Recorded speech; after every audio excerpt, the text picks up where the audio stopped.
Greenhouse gases are called greenhouse gases because, like glass in a greenhouse, they trap the warmth of the sun's rays, retaining heat. Without these gases retaining heat, Earth would be covered in ice. With the right amount of these gases, Earth has an environment that provides for many forms of life.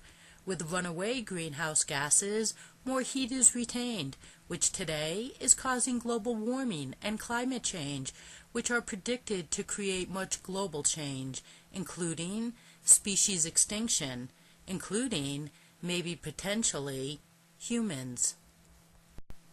Carbon dioxide is the most talked about greenhouse gas because humans give it a bad rap by emitting so much of it.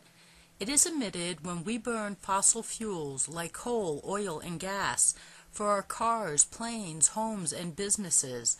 Carbon dioxide is also emitted as a byproduct when humans exhale. However, carbon dioxide has friends, other and more potent greenhouse gases.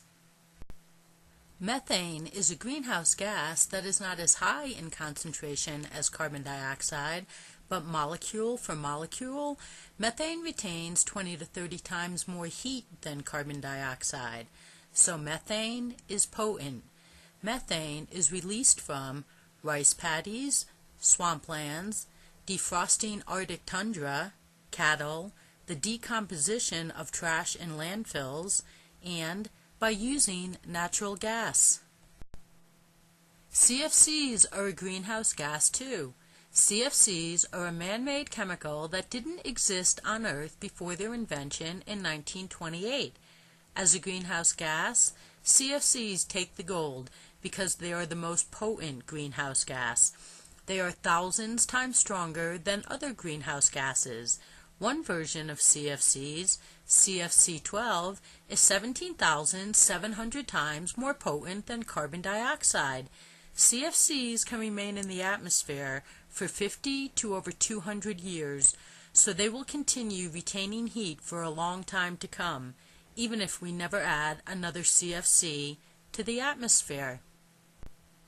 Water vapor is the most abundant greenhouse gas. Like the other greenhouse gases, water vapor is invisible, but we feel it in the form of humidity. Then what scientists call the positive feedback loop comes into effect. The warmer the air is, it will hold more water vapor, which will hold more heat, making it more humid, which makes the atmosphere warmer. With a lot of water vapor in the air, clouds form, which does two things. They trap warmth underneath them, and they reflect the sun's incoming rays back to space. Greenhouse gases in a responsible concentration provide Earth's natural greenhouse effect, providing us a livable planet. In today's increased concentration, greenhouse gases are creating global warming, which is now predicted to produce devastation far beyond anything humans can imagine, which means today, greenhouse gases are weapons of mass destruction, not a health hazard the White House recently labeled them. When the effect of our greenhouse gas emissions is that we are going to create global devastation, it means greenhouse gases are like any other gas that is considered a weapon of mass destruction. So we really shouldn't be emitting greenhouse gases.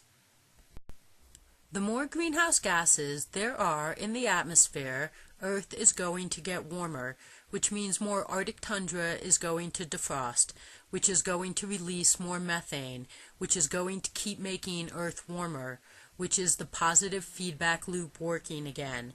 So when we realize that today, greenhouse gases are weapons of mass destruction that are predicted to create devastation to the infrastructure humans are dependent on for energy, food, and water, we all have to significantly minimize our greenhouse gas emissions.